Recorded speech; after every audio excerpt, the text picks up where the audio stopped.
Hi, it is the Ego Project, and Christine and I are back, and we are going to be delving into the ego and codependency, which is something that we all need to learn about and know more about.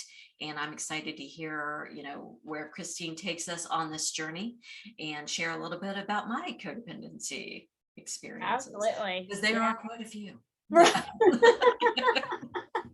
Yeah, I think codependency is actually something that we kind of throw around a lot um, in our own relationships. But we don't always, it's kind of like narcissism. We don't always understand what it means and what it looks like. So I'm really excited to be talking about this as far as ego, relationships, and how codependency is involved in those. Me too. And, I so agree with you on that. I think so many people, if you ever say, oh, they're codependent, there's almost a shame around that. Mhm. And Mhm. people will push back. They're like, I'm an independent person, I don't need anybody. And I think it's that misunderstanding of what codependency actually means, Mhm. understanding that there's a spectrum of it.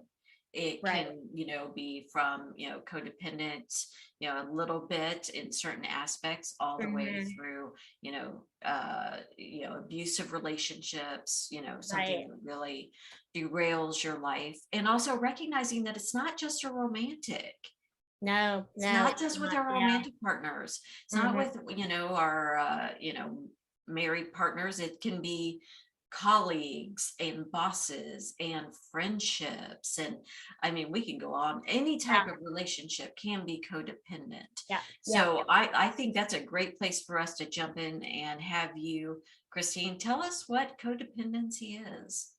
Absolutely. So, really codependency as a term kind of came out in talking about a particular like relationship where someone in the relationship is the overly giving of self, and the other one is the overly taking of self, right?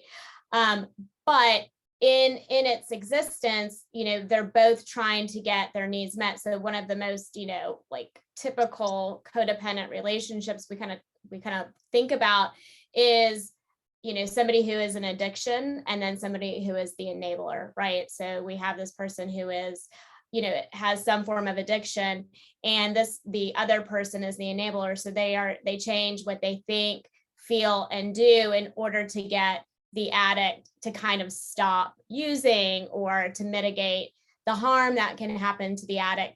And the addict just continues to kind of take from that, giving energy and not really addressing the addiction. So you see this dance of trying to, change who the giver is in order to mitigate the damage that the taker is doing.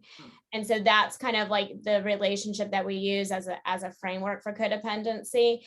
Now in more modern times, we look more at, like, especially within relationships, we look at more of the, dependent person to maybe somebody who is more of the egotistic person, right? So the dependent person changes what they think, feel, and do in order to get the egotistic person to meet their needs. I see you, I hear you, always trying to, like, the dependent is always trying to get their needs met, and then the egotistic one just likes receiving from the dependent one. So when we talk about codependency in more, like layperson vernacular now, codependency typically talks about a person's traits that tend to lead them into more codependent relationships, whether that's with somebody with addiction or somebody that has more egotistic personality. The codependent person in the relationship tends to be the one that is giving more of self and changing or shaping themselves in order to get a desired response from the other person. Is that the lie that where codependency first begins, the thing that I don't know if it'd be considered a lie, but that kind of allows it to that seed of it to take root is it feels so good to give. It feels so good to receive, right? And our culture has taught us that, well, when you're in a relationship, you want to always meet the needs of the other person, in order to make it work. So is that really where it originates in our Yeah. lives? Yeah. Yeah. I mean, in a healthy relationship, we're going to have needs. People are always like, oh, you should meet your own needs. Well, yeah, I mean, internally, you should meet your needs as far as knowing that you're good and valuable and worthy, because you are, right? Just intrinsically. But when we show up in relationships, we do have needs. It doesn't matter if it's parent, child, friendship, relationship, coworkers. There are needs that have to be met, right? So in a healthy relationship, we say, hey, these are my needs. The other person says, I see your needs, I hear your needs, and I'm willing to meet those needs. Here are my needs. And the other person says, I see your needs, I hear your needs, I'm willing to meet those needs. And they start kind of navigating the relationship in harmony. If something disrupts it and it feels like disrespect or discomfort, then we have a conversation around it. But yes, we show up to have our needs met, and being willing to meet the other person's needs in healthy relationship. So yes, people with codependent traits are trying to show up in that same space, but they don't necessarily know how to do that in a healthy way, probably because of the ego wounding that occurred in childhood. And that's my next question is, where does the wounding typically occur? It is in your early life, correct? Like you said, Yeah. childhood. And exactly what ways does that wounding occur? Right. So, codependency really is a belief system that if I change this about me, or if I go about this differently, or if I were to just change this perspective about myself, then this other person will meet my needs, and we can continue in this relationship. So that really does go back into childhood, and it tends to be more of, if you've listened to the podcast or watched these videos for a little while, we go back into what type of wounding and person develops from that wounding. And this would be more of the internalizers, right? So they're very self-sufficient, very independent. They seem to have this kind of like sustainable energy to give in relationships.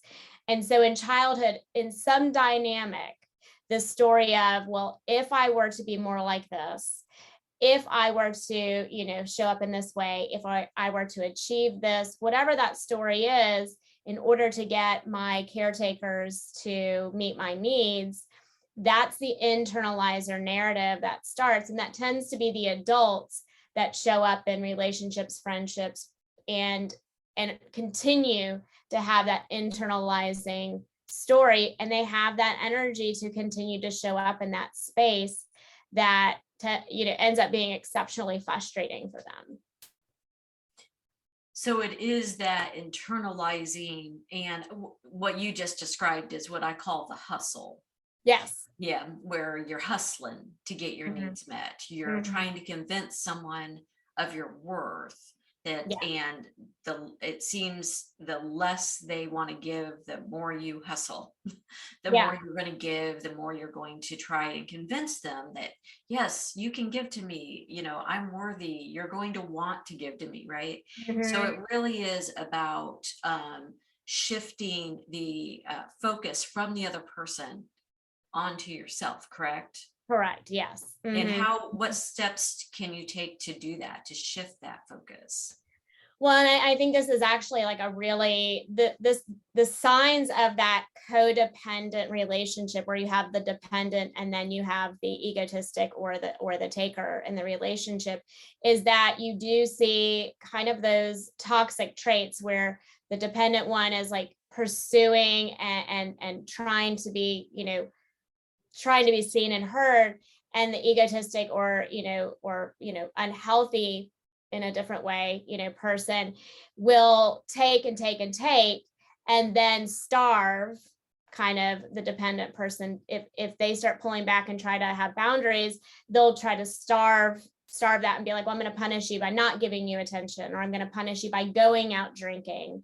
I'm going to and so the codependent tends to pursue again to try and get back in their good graces. So what you end up seeing is this really toxic dance of the codependent, person really trying to convince the other person to meet their needs. And unfortunately, the codependent and the egotistic tend to really use toxic traits to do that. It's a very manipulative kind of relationship. Sometimes this originates in childhood. We may have had egotistic parents that kind of conditioned us to be like, you're in my good graces as long as you do X, Y, and Z. And so we're constantly shifting and changing ourselves to do that. And then when we do that, they're like, no, now you need to be like this, or you've done this and it's still not good enough, right? And then that typically shows up in other relationships as well, where the codependent is constantly shifting and changing themselves, and the other partner takes and takes and takes. And then if they're not getting enough, then they're like, well, now I'm gonna use toxic behaviors to pull more from you.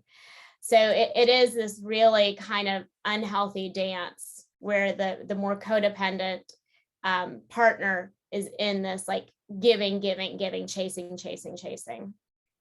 So when you're doing couples therapy, I'm assuming that the person that initiates coming to therapy is the internalizer, the overfunctioner, because they're exhausted. They're not getting their needs met. They think there's something wrong with them, right? Or they recognize there's something wrong with the relationship. So how do you, and I think we know a lot about the person who is initiating, right? The chaser, we hear about it in our culture, we see it in ourselves, like, oh, I'm working way too hard trying to get my needs met.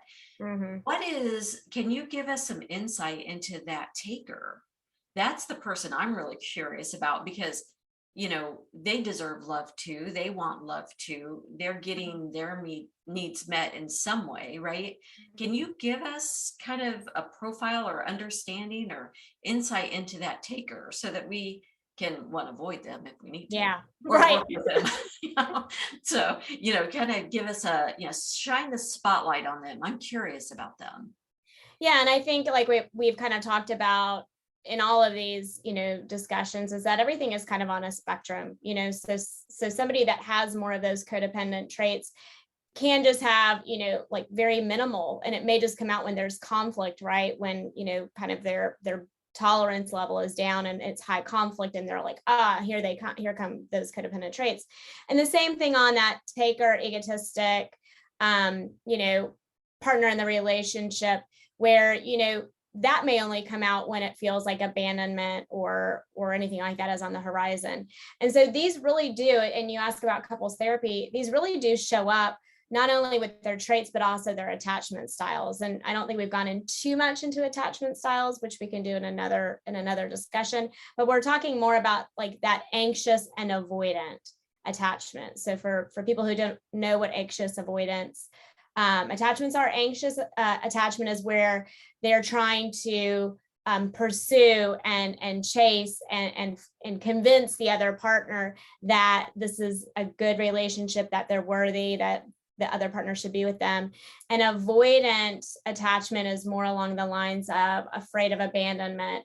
And so they are kind of like, whenever I feel too vulnerable, I'm going to push you away so that I don't get hurt. So we see a lot of this in that giver, taker, codependent dance, is that it tends to be the one that is the giver has more of that anxious attachment, right? Of like, let me convince you that I'm lovable.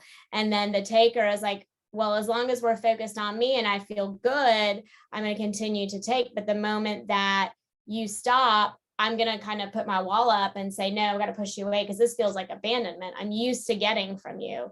And so you do get kind of that anxious avoidant dance, which is actually a very typical relationship dynamic, especially in intimate relationships in adulthood. And so let's take the couples therapy as an example. You have a couple that comes in and you have an overgiver.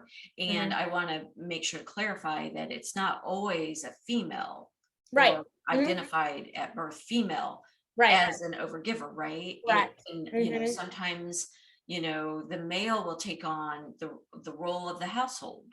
They're doing all Correct. the cleaning, all the cooking, they're doing all the childcare, and Right. the balance, there's a power imbalance, right? Is that always part of a codependent relationship, is the power imbalance? Yeah, and I think it's the way I treat couples, and I was actually just talking to one of my therapists at the practice about this. Typically, when treating couples, you want to look at those attachment, because you tend to have that anxious and avoidant, which tends to be that dependent, the giver and the taker, and there's imbalance there, right? You want to look at that, and then you also want to look at energies. Like, who is wanting to be the initiating energy and who wants to be the receiving energy, and is it in its cycle pattern?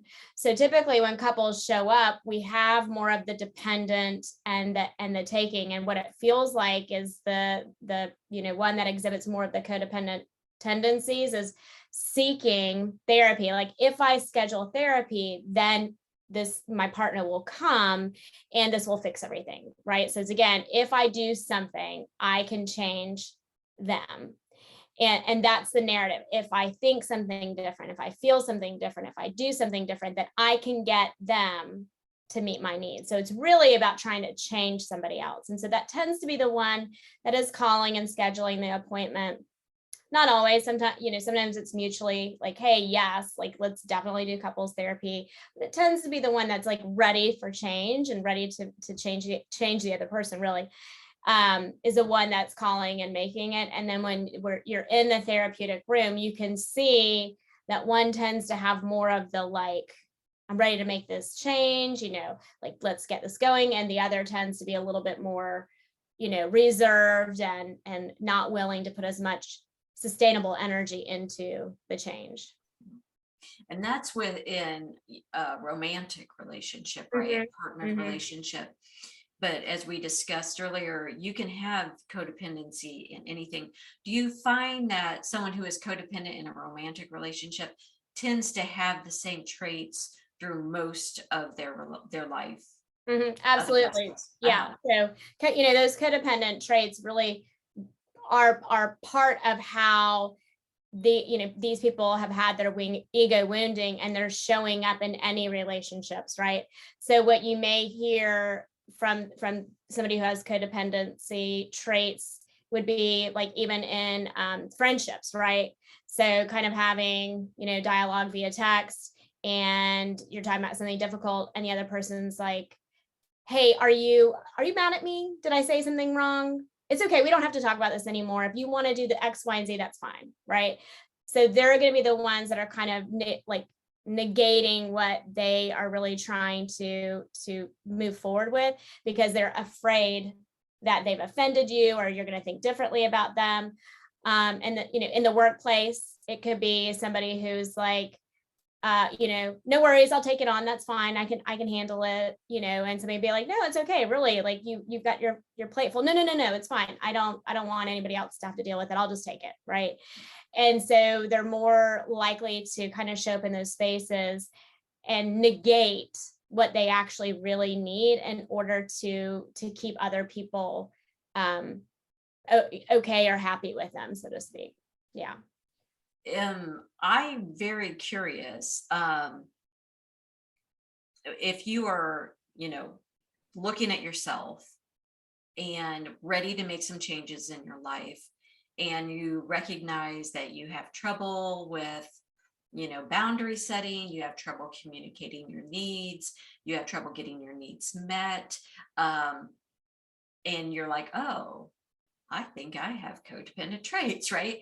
I'm Right. curious about, where do you start? Because in my mind's telling me that you start with stopping and taking a good hard look at yourself and Mhm. going internal. But Yes. I'm an internalizer. Of course I go internal, right? Mhm. So I'm curious, what is the very first thing you would encourage someone to do? I just love that I got to watch you make that statement, because those that may be listening to this weren't able to see the video, but you actually put your hands over kind of your chest and like your stomach area, and you're like, you go internally, right?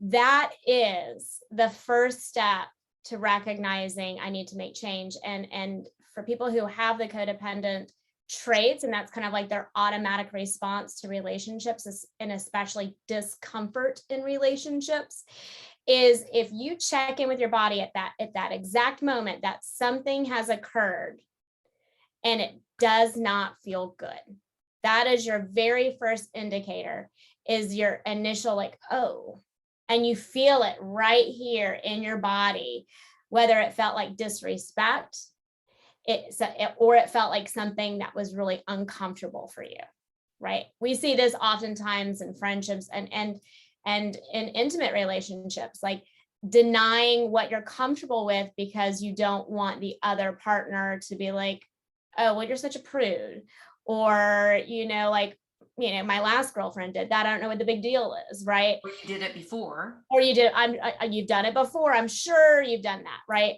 And it's that automatic feeling in your authority, that intuition, that gut feeling where you're like, oh, that didn't feel good. That is your first indicator that you're showing up in a space that you have to listen to that first, right? Like that should be your first indicator that something doesn't feel good. And then what you do from that point will determine whether you're moving into a codependent pattern, or if you're moving into a more, healthier autonomous pattern. So that first indicator of discomfort or disrespect, how we make a choice in that moment determines codependent patterns or healthy, self-confident patterns. Do you find through your experience of working with individuals and couples that if someone who has a history of codependency, if they show up and they're healing that behavior and trait, Mm-hmm. does the taker, the one who typically, has the anxious, right, personality, right, or style, right? Mm-hmm. If let me make sure I can express this well. Do they typically adjust to what the giver is doing? Does that make sense? Like, I'm not saying asking that well. Yeah. So how does that work? Or do they just go away and go find someone else to feed the animal? I mean, both, right? I mean, it really determines where they are on the spectrum, so more on the shorter side, or the lesser side of these tendencies. When somebody with codependent tendencies recognizes, oh, this doesn't feel good, and I'm going to move forward with a boundary to honor myself, then the taker may be a little bit like taken aback and be like, oh, well, that's a bummer, because I mean, I've enjoyed taking from you, right? Or I've enjoyed your giving of me in that way, but I recognize that I care about you and I care about this relationship and I want it to be healthy. So I'll respect your boundary, and I'll kind of counter on my side to make space for that boundary, right? So those are two individuals that are recognizing, oh, we want to maintain a healthy relationship. So as we were moving in harmony, something came up, and this is something this partner is working on. And so I'm going to respect that boundary, even though at first I was a little taken aback by it, right? So that initial response may be like, why? It's not that big of a deal, right? It might be a little like confronting in that way. But then on the other side of the spectrum, where we may have, exceptionally codependent traits in one partner and very narcissistic and egotistic traits in the other partner, what could happen is the boundary is set and the taker is like, no, I'm going to keep pressing you to put your boundary down, put it down, put it down. And depending on where the person with the codependent patterns is at in their own self-healing, if they stand firm in it, and the narcissistic, egotistic partner has not done any work, they will leave that. and go find somebody else to take from, right? Or if the codependent partner has not done a lot of work, they'll constantly lessen their boundary over and over and over again, but it constantly comes back. It's a cycle of it. The beautiful thing is our true self is always calling us home.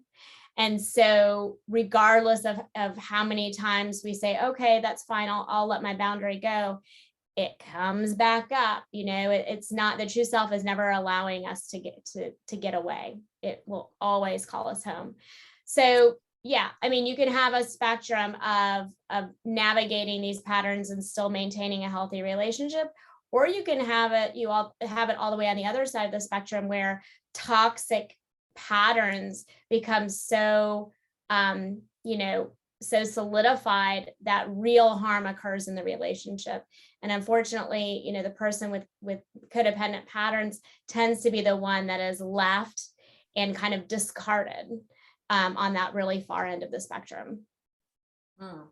Thank you for sharing that. I think that's so important, because that in the codependent dynamic, it's fear, the fear that they're going to leave, or the fear they're going to stop getting what their needs met, right? And so it's fear is always part, it's the third person, right? Third thing in the driver, in that relationship. And so when you are in an interdependent relationship, where you have each person has their own independence, right? In the relationship, and then you come together and the relationship is interdependent, where you meet each other's needs. Like you said, there's a dance. Can you give us some insight of what that would look like? So that really is what a healthy relationship should look like, is having independence outside of the relationship. So what you want to pursue professionally, what you like to do for hobbies, how you like to restore your energy, friendships that you have, on both sides, right? Both sides should have this independence where they still have this sense of self. And then they come to the relationship and they get to celebrate their independence and their uniqueness, and how the relationship comes together, and who they are as a couple. And then they get to spend that time and have restorative time, and then they go back out into the world as their independence, doing all those things and pursuing all those things that independently satisfy them, and then come back to the relationship and they get to share and celebrate that, and really kind of build this separate identity within the relationship. Unfortunately, in the codependent dance, we actually call that, it's very difficult to have independent identities, because so much of the relationship is contingent on who each is individually. So as an example, let's say that you're moving along independently, it's a new relationship, you both have things that you're excited about, and you find yourself as the codependent giver starting to cancel plans with friends because your partner wants you to stay in that night. You start giving, making all the meals they like, as opposed to the ones that and so it's things like that start very small, and right, and that grow into something larger until the scales are very out of balance. Correct. And so would your advice be, when you're entering a new relationship, because that's exciting, right? You're excited about the person, you're learning about them, you have that stage where you want to be enmeshed all the time with each other. What do you do right there? Because that is really where you make or break a relationship, right? If you get 10 years down the road and start trying to break these, you've got a lot more work on your plate than at the initiation stage. So how do you do that? Well, I'll talk about it from like a clinical and therapeutic perspective, and then I would love to get kind of like your own sense of how you believe to navigate that. through that. So, really what you want to take note of is, when you're in the relationship, how are you feeling in the relationship? And then when you leave the relationship to go have your own independent life, are you thinking, feeling, and doing things in order to continue to still have influence over that other person and the relationship, right? So you gave a good example of, like, are you changing what you make and what you want to eat? It could also be as simple as, are you constantly checking in with them to see if they're drinking? Are you requiring FaceTimes at certain times of the day? Are you able to go out with your friends and enjoy your time, or are you constantly, texting them to see if they're responding?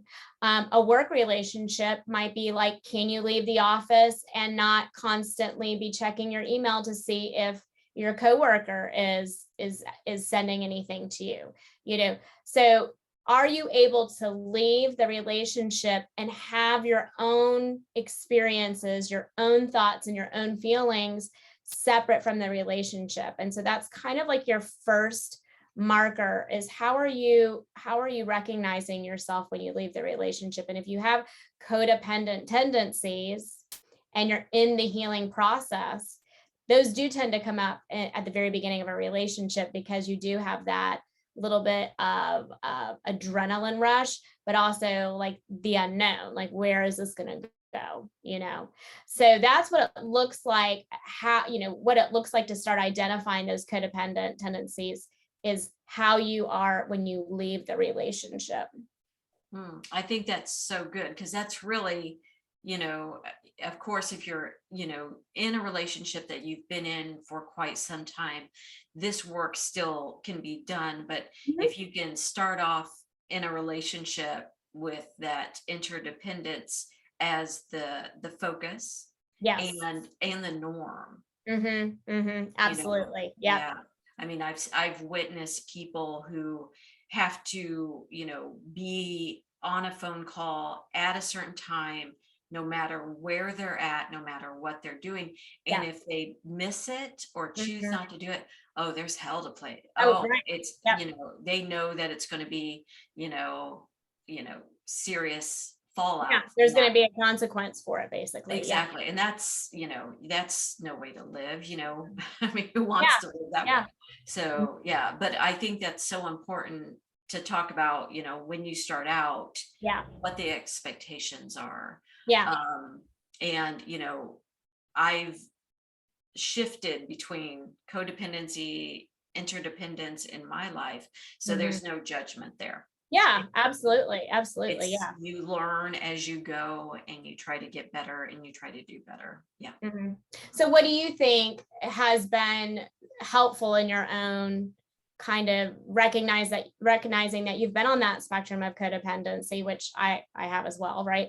And how have you navigated through recognizing that and working on it, basically? That's a great question. And it's also, once again, it's a complex situation that not one thing worked. It wasn't just like, okay, I've got the magic pill here, right? And everything's working there. And I found, for me, and I still struggle with it, I grew up in a very codependent household. My early life, there was a lot of trauma, a lot of wounding, and so it's been a lifetime journey for me. And I'm getting to the point where, like, oh, okay, I see it, which is the first thing. And like you said, being able to go, okay, I recognize this in me.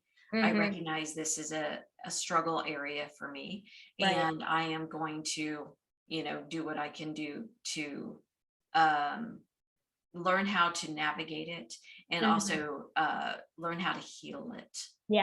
I think it is, I think sometimes we're like, if we recognize that we have codependent traits, one, I think there's shame attached to it, because, I'm an independent woman who, wants to portray that, wear that mask, and to be able to say, yeah, okay, I see where I've done that, where I've done the chasing.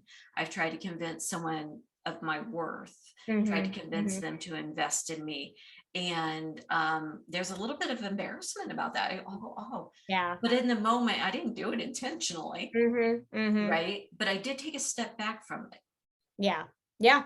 I love that. Yeah. Taking a step back from that's that aha moment inside where you're like, ew, Yeah. this makes me uncomfortable, or this feels disrespectful. Yeah. And I took the time to recognize not only what I was feeling, in my body, but to keep kind of chewing on, okay, there's something here. I Mm-hmm. don't know yet. There's something deeper that is causing me to behave in this manner. Right. And I didn't focus on the other person. Mm-hmm. Mm-hmm. Maybe they are narcissists. I don't Right. know. Maybe Right. they Yeah. are, they have wounded ego. Maybe they have anxious Mm-hmm. attachment. I don't care at Right. this It's not point. really about that. It's Yeah. not. Yeah. It's about me. And the answer did not come immediately. It Mm-hmm. wasn't an immediate, oh, okay, I understand. Because our lives are complex. I mean, Yes. there's layered, we have had so many different ego woundings throughout our life. Right. And I have to say, when I finally figured it out, it did come like, oh, Yeah. there's one aspect of it. There was a peace that came over me, Mm-hmm. Mm-hmm. and the looping thoughts, Yeah. right, Yes. dissipated. Right. Right. And that was my experience. It won't be that way for everyone else. Mm-hmm. It will Mm-hmm. be, maybe that no is just a little easier to give. Yes. Yes. And Yeah. I love that you talk about saying no, right? Because that is, self-neglect is the telltale sign of codependency. It's the self, being, neglecting self, and that means sacrificing your time, your energy, your things that are valuable to you, your resources, right? It's neglecting self. And no is a great place to start with honoring self. Can you stay late today and do such and such? No, I'm sorry, I cannot. Right? So knowing that self-neglect is the telltale sign, when you really want to say no, or you want to say I can't, or you want to not be available during certain times, set your calendar to be like, I'm actually not working evenings this day. When you want to do that and you do it anyway, because you're in that codependent pattern, that's that self-neglect. So in the healing season, we start doing self-care. Boundaries is a way of doing self-care. That's actually something, when I decided as a therapist, I just had too many clients and there were too many people coming to try and get on my calendar. I was like, I'm working too many hours. I'm not really seeing the benefits financially that I really feel like I should, given my experience and knowledge and expertise. I'm gonna raise my prices a little bit, right? That's a boundary that I need to hold. And it was so uncomfortable for me. Oh, it just felt like just so overwhelming. But it was a boundary of me saying, no, I'm sorry, I can't see everybody at this rate. I can see some people at this rate, but I can see everybody else at this rate, because this is what, my time is worth at this point. And that was a form of self-care, because it was a boundary to accessing me constantly and at the level that didn't feel like it was sustainable to me. So, what have you experienced in some of that? Knowing self-neglect is kind of the telltale sign of codependency. What have you done in ways to kind of self-care? For me, one, I love that you said that about sitting in the discomfort. Mm-hmm. I'm learning how to sit in the discomfort, Right. how to set a boundary, Mm-hmm. so that I can give self-care to myself, and sitting there, because, with my early life training, which Right. it was Yeah. training, right? Yep. It was, okay, if I'm uncomfortable, I need to fix it. Something outside of me needs fixed, and I'm learning how to sit in it. Yeah. I am learning how to really trust other people to do their own work. Mhm. Mhm. And, once again, we don't surround, if we're not surrounded by people that we don't like, I mean, it's Right, not, right. Yeah. it's Yeah. not the tendency that most people have. And so I'm trusting them that even if they don't like the boundary that I've set, that they're doing their own work on their own. Sure. Yeah. And if they come to me, I'll talk about it, but that they recognize it. But I am also learning how to communicate where that boundary is. Right. Yes. I think so many people, they set, they recognize they're being codependent, they're overgiving. They, I stop where they're at, I'm setting a boundary, and Yeah. this is where it's at. And then they never communicate that Right. to Right. someone. I'm like, you have to tell the person Yes. that Yeah. this is where your boundary is. Right. And because if you don't, feelings get hurt, people get Mhm. confused. They, Mhm. as an example, they stop inviting you places because Right. they Right. don't like They you don't anymore. understand where this came from. Yeah. Exactly. Mhm. And which actually, if you want to continue with that relationship somewhere down the line, or even now, but just in a healthier place, you have no foundation to start from Right. now Yeah. because you basically destroyed it. Mhm. And Mhm. so being able, like, I communicate, okay, I know I've done this. This is what I used to do. I'm no longer doing this. Right. Right. And and depending on the relationship, I'll give them a reason, Right. because I feel like in order to build this other relationship that is my focus right now, it requires me to give my time and energy here, Exactly. Yeah. whatever it is. And then you can build from that. Yes. Those who've benefited from the taking sometimes will go away. Yeah. Yeah. But I've found that if there's a true connection there, there's a true respect and it's reciprocal, they'll return. And usually they return Mhm. healed Yeah. in some way, at least with Yeah. me, Yeah. Yeah. you know. Yeah. And yeah, I think that that is, I tend to say, regardless whatever relationship it is, healthy boundaries are really a gift to the relationship, because what it's saying is, hey, something that one way that we've been navigating this relationship has stopped really feeling good to me, but I still care about the relationship and I want it to continue. So this is the boundary I'm going to have, but I'd still like to continue moving forward in the relationship. So it's actually a very loving gift that you give the relationship. It may not always feel that way to the other person. It may not always feel that way to you in the moment of sitting in the discomfort. That discomfort will come and it will go, right? But it is a gift to the relationship so that it can go from maybe a lower level to a higher level of connection and of understanding and of meeting each other's needs. Well, and I think so many people don't know what their self-care needs are. Mhm, And being mhm, able, I think you first have to define what that is for you. Like, mhm. I require a lot of alone time. I enjoy my alone time. Right. I am not lonely, people. I Yes. don't trust me. I, Yeah. I I truly do enjoy it. Now, I also enjoy being around others, but Mhm, there's times in my life that have required, I call it my hermiting.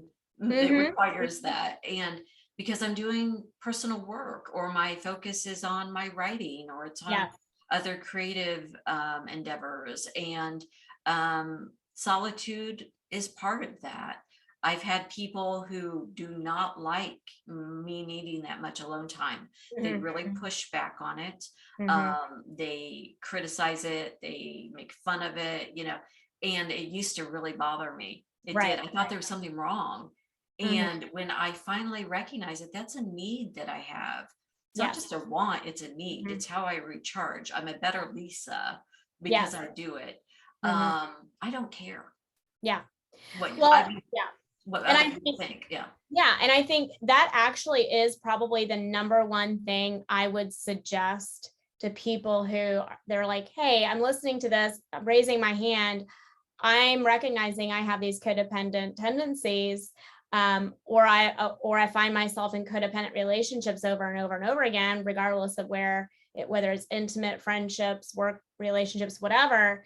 How can I start healing from this?" And that would be the number one thing is I would say, start spending some time alone, because that aloneness for somebody with codependency is so uncomfortable, because we really want somebody else to meet our needs. We're conditioned to take action in getting somebody to meet our needs. If I do this, if I show up like this, if I change my hair like this, let me do to get somebody else to meet my needs. So spending alone time. And if you're in a relationship, be like, I'm, starting, this next week, I'm going to make sure 8:00 on these days, I'm by myself, that I'm going hiking or I'm doing this or whatever. But you have to have some plan of being alone with yourself, because that discomfort is typically the thing that propels you to move into those patterns.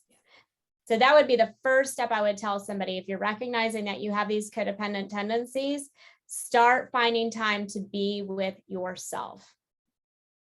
And one thing that I encourage people to do that come to me and they share that they don't know what they feel, or they're uncomfortable, or is to, check in regularly with themselves and be able to label your emotions deeper than the shallow, I'm fine, or, I'm hungry, whatever, go deeper, look deeper. And, I even encourage people to set their alarm on their phone 5-6 times a day. And when that alarm goes off, they stop for 5 minutes and really explore. Because like you said, we're always looking outside of ourselves. We're checking in with friends, especially if we're the giver in that codependent relationship.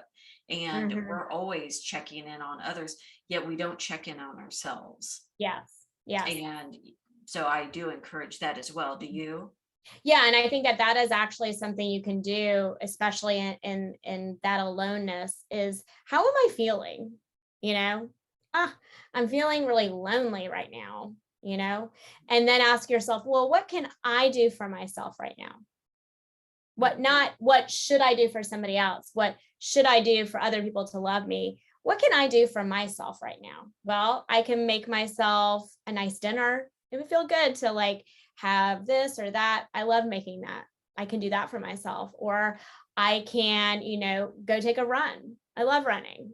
And so you're really talking and having this conversation of, how can I meet my needs right now? And that is such a deafening, conversation to have, because in codependent relationships, our needs are always at the forefront, but we're not trying to meet them. We're trying to get somebody else to meet them. So in those alone moments, really having conversations of, how can I show up for myself right now? How can I use my energy to meet my own needs right now?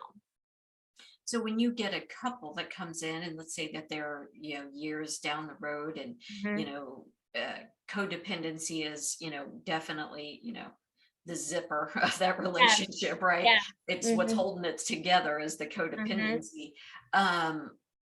What is the first thing that you will tell them or guide them to do? Like, what is the very first thing as a codependent couple that you would say, here's the first step?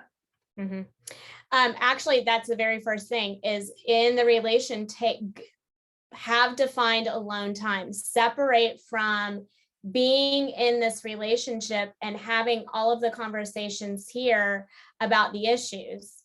Separate and go have some alone time, whether it's, like Thursdays, this partner goes and goes to the gym by themselves, and then this person goes and does this by themselves. But go have alone time separately to really check in with themselves. And really, because they'll come to therapy and be like, well, he's doing this and she's doing this and they're doing that, and it's just the symptoms of it, because they haven't really separated enough to check in with themselves and be like, what doesn't feel good? It doesn't feel good when I feel like I'm the one that constantly has to change this or do this, right? And the other one will be like, well, I just want them to do more. Like, why can't they do X, Y, and Z? And that's where they're in this dance of not really separating to have their own needs met separately, and then coming together into the relationship and sharing those pieces. And in that sharing and showing up, they actually start meeting that connection and belonging needs that they're really trying to look for. We don't really need other people to give us the needs of validating us and affirming us and all of those things. That's the piece we should get internally, is I'm good and valuable and worthy because I am. The connection and the belonging is really what we're looking for in, let's say, intimate partnerships, right? Even in workplace, I have a connection with this mission. I belong on this project, right? So in couples, they're trying to show up to be validated and affirmed by each other, right? When really that needs to be done separately. And then the connection and belonging is what occurs in the relationship. And do you encourage them both also to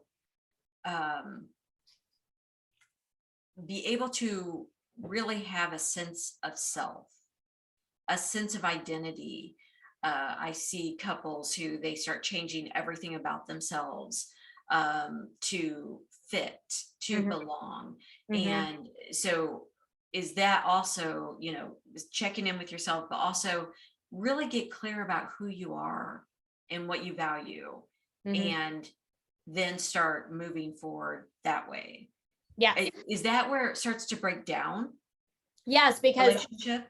oftentimes people are in a relationship and they're like, I love dancing. I want my partner to go dancing with me. Right.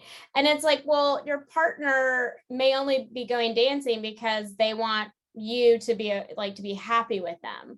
Like if your partner doesn't really want to go dancing and they're not good at dancing, and you get frustrated when they start dancing with you because you're like, what?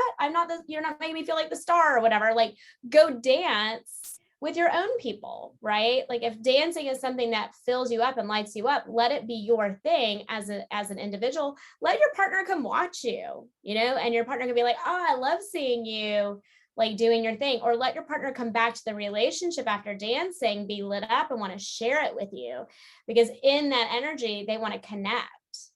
I've had clients who have had farms, right? And one partner like, I love farms, I want farm animals. And the other partner is like, I hate this life, right? And they're trying to do it together. Well, no, have the farm, but have a farm hand that's going to help the partner. And then, they can come together in the relationship, and this partner can tell you all about the goats and all those things. And the other partner is like, oh, I love seeing you lit up about the goats, right? It's okay to live and have these independent, fulfilling lives, and then come back to the relationship to share that excitement, and the other partner gets to join you in that lighting up. Yeah, some of those things you're going to do together. You have to have hobbies as a couple, but you also get to go and have these independent, fulfilling lives and bring that to the relationship too. So if you have a partner who is not supportive of the person going and doing their thing, would you say that is a tell of this is unhealthy and may not be salvageable? Is there at any point where you're like, okay, here is something is so out of balance that we may not be able to salvage this?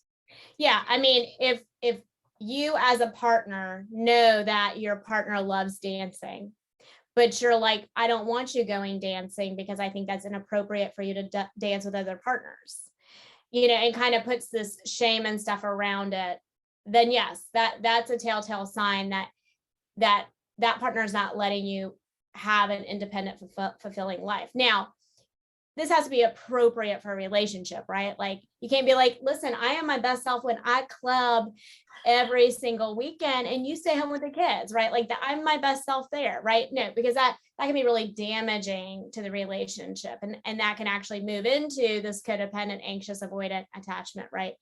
So it has to be appropriate in that the partner recognizes that that's something that the other partner really needs to be independently happy and healthy, and then can come to the relationship and be happy and healthy. But if if one of the partners is like, no, I want to deny that for you because I feel like it all should come here, then that's a telltale sign that this relationship really does have some significant issues. So with being, someone, who is on a healing path with codependency, if you're working with them. So when would you recognize, like, oh, you're healing this, you're working within it? Like, what would you encourage people to look for signs that you are healing this? I think one of the best things I really look for, one of the most important things I look for, is a term called detachment, right? And detachment is really, removing yourself from the reactions or responses of the other person, right?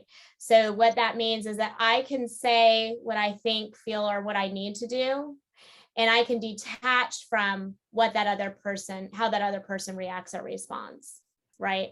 And I can sit in that discomfort of, I can say, so if I'm in a therapy session, one of the partners can say, hey, I'm not comfortable, with, doing X, Y, and Z, and then is able to just sit and in the discomfort of the other partner having a reaction or a response, and not coming back and be like, I mean, it's okay, I feel like maybe I can, like, change this or change that, or, it's really not that important to me.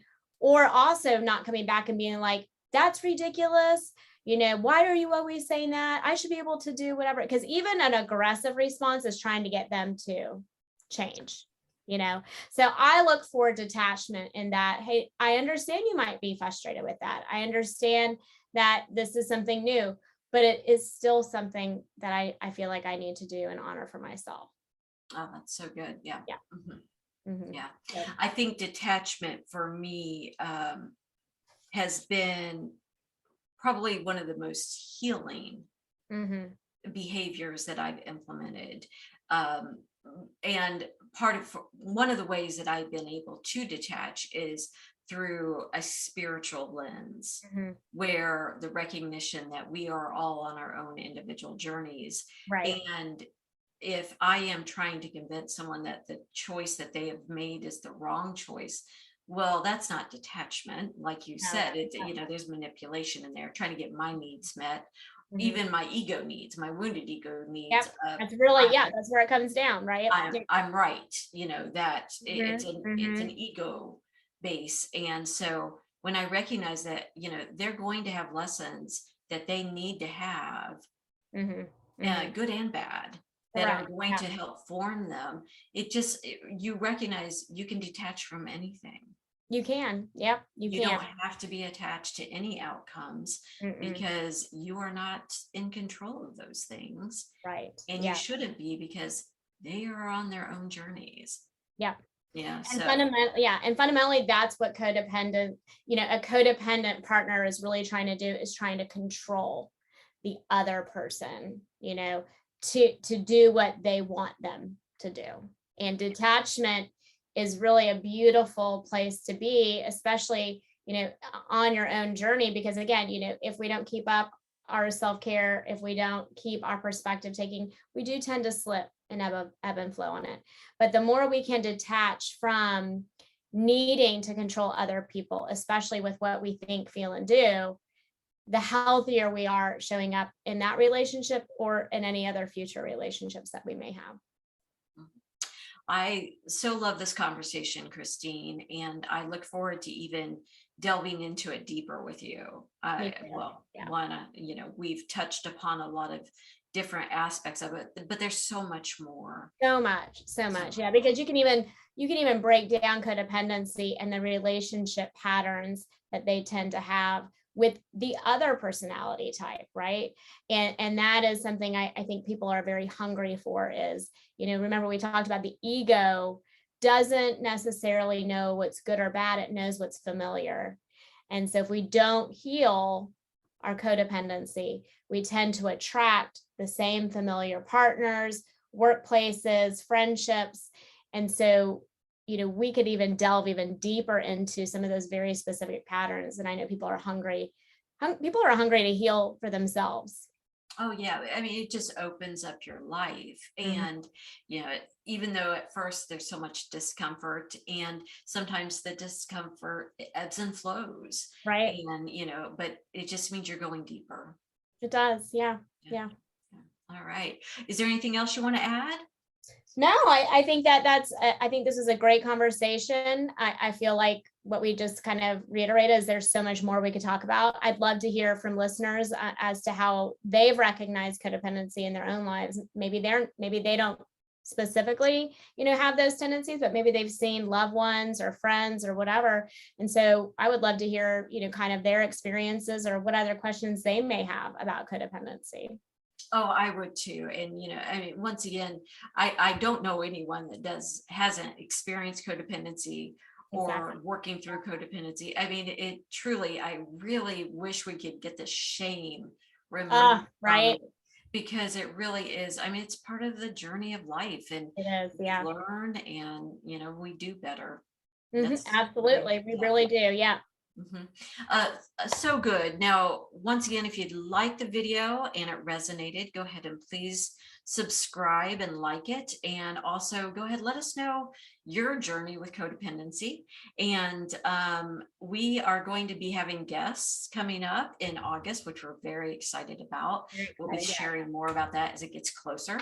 And we hope that you continue to tune in with us, and enjoy the podcast, and we will see you next time. Absolutely. Thank All you, right, thanks, guys. Christine. All right, bye-bye. Bye.